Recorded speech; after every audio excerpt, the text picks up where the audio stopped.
Most football fans believe the game is won by the strongest players, the fastest players, or the most talented players. But if that were true, football would never change. The same types of players would dominate every generation. Instead, we keep seeing something strange.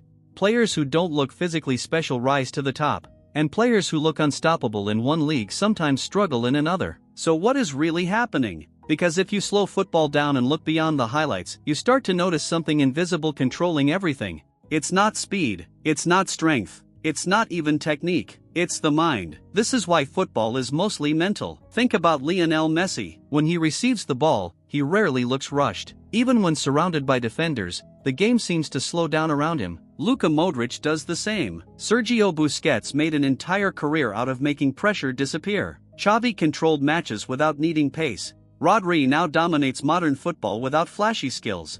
None of them rely on overwhelming physical ability. Yet all of them control games at the highest level. So how is that possible? Because football is not just what happens on the pitch. Football is what happens in the brain before the ball even arrives. Every second of a match, the brain is solving problems. Where is the space? Where is the pressure coming from? Who is free? Should I turn? Should I pass? Should I dribble? Should I wait? But here is the real truth. Elite players are not solving more problems than average players. They are solving the same problems earlier. And that early processing changes everything. It creates calmness, because confusion only exists when information arrives late. The difference between an average player and an elite player is not always physical ability. It is how early they process information. Most players wait until the ball arrives before they start thinking. Elite players think before the ball arrives. That is why their first touch looks effortless. The decision was already made. Football is often compared to driving a car. Two people can drive identical cars, but the results will be completely different depending on the driver. One reacts slowly. One anticipates traffic. One panics. One stays calm. The machine is the same, but the control is different. In football, your body is the machine, but your brain is the driver, and that is where everything changes, because the brain does not just react, it predicts. Elite players are constantly building a mental map of the pitch. Every scan, every glance, every small movement adds information to that map. By the time they receive the ball, they already know what is around them. They are not discovering the situation. They are executing a plan they already formed seconds earlier. This is why scanning is so important. Every time a player looks over their shoulder, they are collecting information. Most amateur players don't scan enough, so when they receive the ball, they are blind for a split second. That split second is enough for pressure to arrive. But elite players rarely experience that moment of confusion because they already know what is coming. That is why some players always look like they have more time. It's not that the game slows down for them, it's that they already saw the pressure before it arrived. But there is another side to football that changes everything: pressure. When pressure increases, something happens in the brain. Players stop seeing the full picture.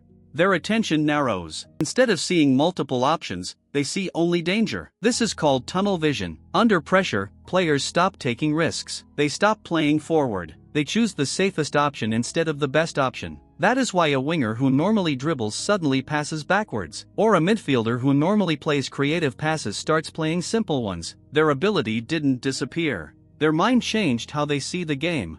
Pressure does not change your feet. It changes your decisions. And that leads to something deeper: confidence. Confidence is not just emotion. Confidence is prediction.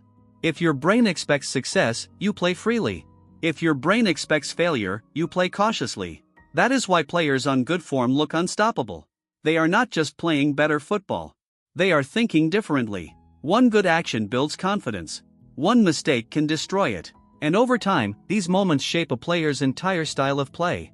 This is why football at the highest level is not just about ability. It is about mental stability under pressure. Because the same player who dominates in league matches can struggle in World Cups or Champions League finals. Not because they forgot how to play, but because pressure changed how their brain processes decisions. At the highest level, football becomes a psychological battle. Football IQ is not about knowing tactics. It is about recognizing patterns. The best players do not see football as chaos. They see repetition. They recognize situations they have seen hundreds of times before. A defender stepping out.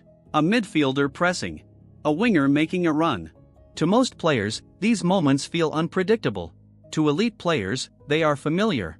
That is why players like Busquets or Rodri look so calm.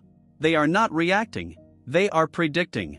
Their brain has already seen the situation before it happens. Once you start predicting instead of reacting, everything changes. You are always one step ahead. You arrive before the opponent. You escape pressure before it becomes dangerous. You control the game without needing to sprint. At some point, football starts to look simple at the highest level.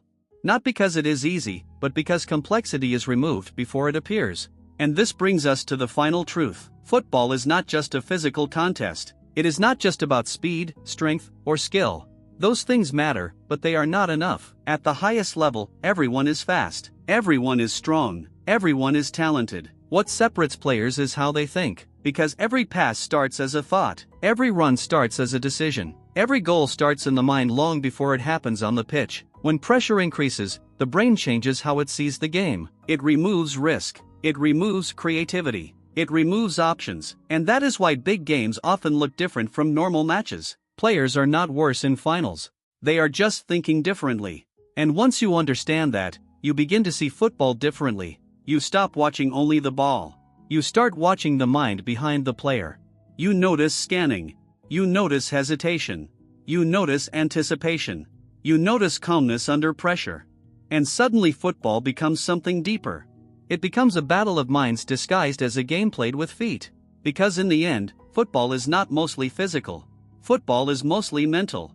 And that's the real truth about football. It was never just about speed, strength, or skill. Those things can win moments, but they don't win the game alone. Because at the highest level, everyone is fast. Everyone is strong. Everyone is talented. What separates players is what happens before the ball even arrives. The way they think, the way they see the pitch, the way they stay calm when everything around them is chaos. And once you understand that, you can never watch football the same way again. Because now you don't just see passes, you see decisions.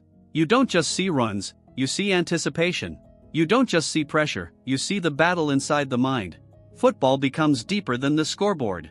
It becomes a war of intelligence, awareness, and mentality.